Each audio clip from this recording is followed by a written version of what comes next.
नीतीश कुमार क्या पलटने वाले हैं? बिहार के मुख्यमंत्री नीतीश कुमार की पलटने की सियासी प्लॉट तैयार हो गई है। आखिर ऐसा क्या बड़ा संकेत मिल गया है? आखिर हम ऐसा क्यों कह रहे हैं? क्या हो गया नीतीश कुमार को कि लोग ये कहने लगे कि नीतीश कुमार के लिए जो पलटने का सियासी प्लॉट है वो तैयार हो गया है?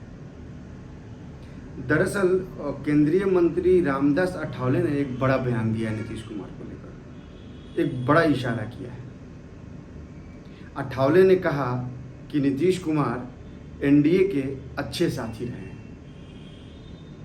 यहां तक तो बात समझ में आती है, लेकिन इसके बाद जो उन्होंने कहा वो बेहद चौंकाने वाली बात है।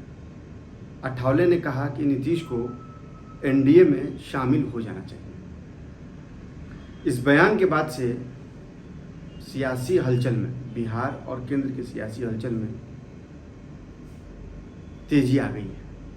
सियासी हलचल तो ऑलरेडी चल रहा है नीतीश कुमार की वजह से, क्योंकि वो महागठबंधन को गोलबंदी करने के अगुवा बने हुए हैं। लिहाजा इस बयान के बाद से अटकलें तेज हो गई हैं। और सबसे बड़ी बात यह है कि इतना ही नहीं, बिहार में चुनावी रणनीतिकार, एक समय मोदी के सबसे बड़े सिपहसालार प्रशांत किशोर ने भी कहा है कि नीतीश कुमार भाजपा से दोस्ती बनाए रखने को हमेशा चाहते रहे। चलिए, तो राइवलरी है, मान लीजिए कि प्रशांत किशोर ने कहा, ये प्रतिद्वंदी की बात है, उनका बयान ऐसे समय में आना लाजमी भी है। लेकिन जिस तरह से नीतीश कुमार पलटी मारते हैं और जैसा उनका इतिहास रहा है, उसके बाद से अठावले का यह बयान लोग बेहद गंभीरता से ले रहे हैं। आप हमारे इस वीडियो को देखते रहिए, क्योंकि हमारे पास कई और भी संकेत हैं जो पक्के संकेत हैं, जिनसे ये साफ लग रहा है कि नीतीश कुमार कोई बड़ा खेल करने वाला है या किसी बड़े खेल की तैयारी में लगे हुए हैं। हम एक एक कर आपको सब बताएंगे इसके बारे में। हमने उन पूरे खेल को समझा है, लोगों से बात की है, नेताओं से बात की है, जो राजनीतिक विशेषज्ञ हैं उनसे बात की है, जो नीतीश के बहुत करीबी रहे हैं या जो हैं उनसे भी मैंने लगातार बात की है। लगातार वो हमारे साथ संपर्क में रहते हैं। तो उनसे जो बातें जो छन के आ रही, जो संकेत मुझे मिल रहा है, वो ये है कि नीतीश कुमार की पलटने की गुंजाइश बहुत ज़्यादा है। हालांकि नीतीश कुमार के बारे में यह भी कहा जाता है कि वो क्या सोचते हैं, क्या कहते हैं, दाएं से बाएं हाथ को भी मालूम नहीं पड़ता है। इसके भी कई उदाहरण मैं आपको दूंगा और सिलसिलेवार ढंग से आपको समझाऊंगा मैं। नीतीश कुमार को नेता भले ही जो भी प्रतिद्वंदी नेता जो भी बयान देते हों, आम आदमी भी नीतीश कुमार को यही कहता है कि यह पलटू राम है। ये राजनीति में कब पलट जाएं इसका कोई भरोसा नहीं है। अगर आपको याद हो तो लालू प्रसाद यादव के बड़े बेटे तेज प्रताप यादव ने लालू यादव के बारे में पलटू राम शब्द का इस्तेमाल किया और ये शब्द इतना प्रचलित हुआ कि ये लोगों की जुबान पर चढ़ गया। लोग नीतीश कुमार को पलटू राम कहने लगे। आम लोग, जो बिहार के लोग हैं, जो बाहर के लोग हैं, जो देश के बाहर के लोग भी हैं, जो बिहार की राजनीति में इंटरेस्ट लेते हैं या फिर जो राजनीति में वैसे भी इंटरेस्ट लेते हैं, वो अभी नीतीश कुमार को पलटू राम कहते हैं। अब अठावले का बयान इसलिए भी लोग अचंभित कर रहा है कि जब बीजेपी के बड़े और छोटे नेता यह कह चुके हैं कि नीतीश की एनडीए में एंट्री बैन है, वो नहीं आ सकते हैं, इसके बाद अठावले का यह बयान आश्चर्य तो जरूर पैदा करता है। कुछ ना कुछ बड़ा संकेत तो जरूर दे रहा है, क्योंकि सारे बड़े नेता एनडीए के सब ये कह चुके हैं कि भाई नीतीश की अब एनडीए में एंट्री नहीं है। उसके बाद ही उनका ये बयान अठावले का लोगों को संदेह के घेरे में तो जरूर डालता है कि भाई आखिर बात क्या है। नीतीश कुमार वाकई में एनडीए में शामिल होने की कोशिश कर रहे हैं, ऐसा नहीं है कि ये यूं ही कहा जा रहा है। इसके कई संकेत मिल रहे हैं।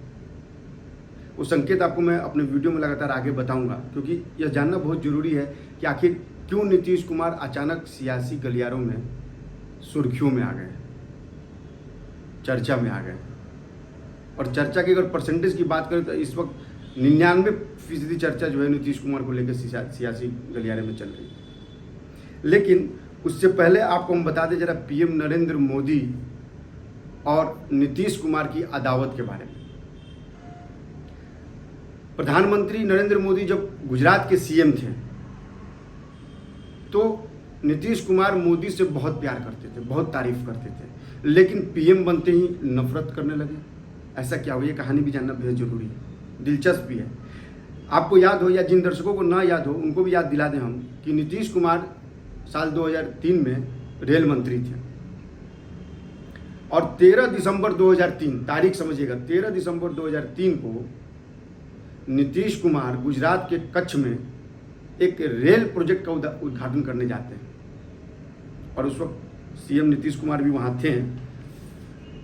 नीतीश ने जो वहाँ कहा जरा वो जान लीजिए, वो सुन लीजिए। नीतीश ने कहा कि मुझे पूरी उम्मीद है कि बहुत दिनों तक नरेंद्र भाई गुजरात के दायरे में सिमट कर नहीं रहेंगे, देश को इनकी सेवाएं जरूर मिलेंगी। सोचिए क्या करें, देश को इनकी सेवाएं जरूर मिलेंगी। कितना प्यार था नीतीश कुमार को सीएम नरेंद्र मोदी से।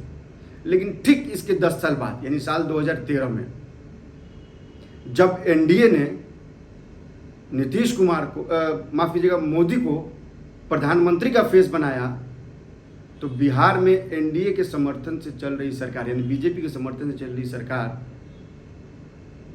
के मुखिया नीतीश कुमार अचानक बिफर गए एकदम। इतना बिफर गए कि उन्होंने गठबंधन तोड़ दिया। 2015 में वो महागठबंधन के साथ चुनाव लड़े बिहार में, आरजेडी कांग्रेस का महागठबंधन बना, चुनाव लड़े, जीते भी। लेकिन 2017 आते आते उन्हें अपनी गलती का एहसास हो गया। एक बार फिर उन्होंने महागठबंधन को छोड़ दिया और एनडीए में शामिल हो गए। इसके बाद 2020 में चुनाव होता है, एनडीए के साथ चुनाव होता है, गठबंधन के साथ चुनाव लड़ते हैं, नीतीश कुमार फिर से एक बार सीएम बनते हैं और फिर 2022 में अचानक नीतीश कुमार एनडीए का साथ छोड़ देते, बीजेपी से गठबंधन उन्होंने तोड़ दिया। अब आप सोचिए कि वो मोदी के नाम से इतना नफरत करते हैं कि वो शायद ही कभी मोदी का नाम लेते। मोदी का राजपाट छीनने के लिए विपक्ष की गोलबंदी की अगुवाई कर रहे हैं। वो भरसक कोशिश करते हैं कि नरेंद्र मोदी का नाम उनके जुबान से ना निकले। नरेंद्र मोदी के लिए वो इन्हें, उन्हें, उन्होंने, ये लोग, वो लोग जैसे शब्दों का इस्तेमाल करते हैं। आप समझिए कितना नफरत करते हैं नीतीश कुमार प्रधानमंत्री नरेंद्र मोदी से। मोदी सरकार का हर काम नीतीश कुमार को बेहद खराब लगता है। वो मोदी के हर काम में कुछ ना कुछ नुकसान निकालते हैं और इसका एक एग्जाम्पल भी मैं आपको उदाहरण देता हूँ। आपको याद हो कि यह बिखराव, यह बिदकपन जो है नीतीश का, आज से नहीं, साल 2010 से था, जब बिहार में बाढ़ आया था और बाढ़ के लिए नरेंद्र मोदी ने 5 करोड़ का राहत चेक, 5 करोड़ रुपये का चेक नीतीश कुमार को भेजा था और उसको उन्होंने वापस लौटा दिया था।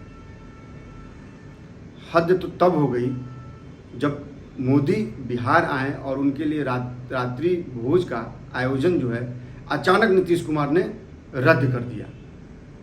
सोचिए, अचानक रद्द कर दिया। इतनी अदावत है इनके साथ, इतना नफरत हो गया पीएम नरेंद्र मोदी से नीतीश कुमार को। अच्छा, हम क्यों कह रहे हैं कि ये महागठबंधन की तरफ जा सकते हैं, तो जरा क्यों इनके पलटी मारने की आशंका है या क्यों ये एनडीए वापस आ सकते हैं, इसका भी एक पुख्ता कारण है। नीतीश कुमार का जरा राजनीतिक जीवन जो शुरुआत होती है वो जनता पार्टी से होती है। इसके बाद नीतीश कुमार जो है वो जनता दल में जाते हैं। इसके बाद समता पार्टी बनती है। इसके बाद जेडीयू में वो पहुँचते हैं। यानी यह इनका राजनीतिक कैरियर है। नीतीश की जेडीयू की पार्टी अभी 43 विधायक है इनके पास, 16 सांसद हैं जिसमें राज्यसभा के 2 सदस्य भी हैं। तो अगर अठावले की जो पार्टी है उसकी तुलना में तो नीतीश कुमार ताकतवर हैं, बहुत ताकतवर बने हुए हैं। लेकिन आपको बता दें कि अब इनकी स्थिति जो है वो वैसी नहीं है। ये एनडीए के साथ ही था कि विधानसभा चुनाव में उनको सीटें मिली और लोकसभा चुनाव में 16 सीटें उनको मिली थी। लेकिन 2020 में जब विधानसभा का चुनाव हुआ तो मामला पलट गया। मामला कैसे पलट गया? जब 2020 में चुनाव हुआ तो जो इनकी सीटें थी विधानसभा में नीतीश कुमार की, वो घट के आधी हो गई। कितनी हो गई? घट के आधी हो गई। तो आप समझ सकते हैं कि जब ये आधी हो गई तो विधानसभा में इनका जब सीट घट गया तो इनकी पार्टी कितने नंबर पर चली गई? तीसरे नंबर पर चली गई। महागठबंधन में जो सहयोगी दल है वो अक्सर इन्हें जो है वो जलालत महसूस कराते हैं, इनको अपमानित करते हैं। एनडीए में नो एंट्री की बात कहने के बाद अब अठावले ने उनको अगर एनडीए में शामिल होने का निमंत्रण है तो इसके पीछे संदेह की गंध तो महसूस की जाएगी ना। सोचिए आप, 2020 में ये इनकी संख्या कितनी हो जाती है? आधी हो जाती है।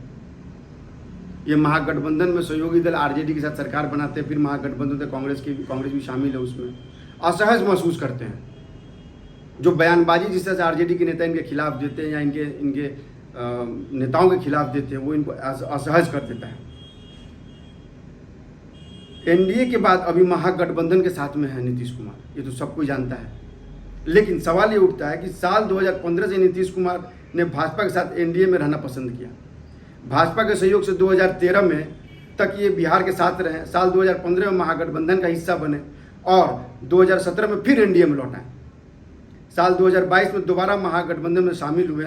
उन्हें इसी खेमा बदल को देखकर लोग जो है उन्हें पलटू राम कहते हैं। कहते हैं कि राजनीतिक महत्वाकांक्षा की वजह से कभी भी पलट सकते हैं। आपको याद हो तो स्वर्गीय रामविलास पासवान थे, लोग राजनीति का मौसम वैज्ञानिक कहते थे। वो जिनके साथ भी रहे वो पार्टी जीतती रही और वो केंद्र में मंत्री बने रहे। लेकिन नीतीश कुमार का क्या है कि नीतीश कुमार के खिलाफ जिस तरह से महागठबंधन के दल आरजेडी के नेता बयानबाजी कर रहे हैं, उससे लोगों को यह लगता है कि नीतीश जो है वो अनुकूल अवसर का इंतजार कर रहे हैं, तलाश में हैं कि जिस दिन इनके फेवर में सिचुएशन आया ये तुरंत पलटी मार सकते हैं। इतना ही नहीं, आप देखिए कि पीएम और सीएम दोनों की साजिश की दावेदारी छोड़ चुके हैं। ये इन्होंने साफ कह दिया महागठबंधन जो मौजूदा एनडीए के खिलाफ इंडिया जो महागठबंधन बना उसमें इन्होंने साफ कहा कि मैं पीएम कैंडिडेट नहीं हूँ। उसके पहले भी इन्होंने कहा कि मैं पीएम कैंडिडेट नहीं हूँ। 2025 में ये सीएम कैंडिडेट नहीं होंगे। लेकिन नीतीश के बारे में ये कहा जाता है कि वो कहते कुछ और हैं, करते कुछ और हैं। यही वजह है कि ये माना जा रहा है कि क्या नीतीश जो है किसी बड़े खेल की तैयारी में है। इसके अलावा जो मैंने आपको कहा था, जो मैंने आपसे वादा किया था, जो संकेत हमारे पास हैं, वो संकेत ये हैं कि अभी हाल ही के दिनों में राज्यसभा के डिप्टी चेयरमैन हरिवंश, जो इन्हीं के पार्टी के हैं, इन्होंने एक गुप्त मीटिंग की थी हरिवंश जी से पटना में और करीब 1-1.5 घंटे मुलाकात हुई थी।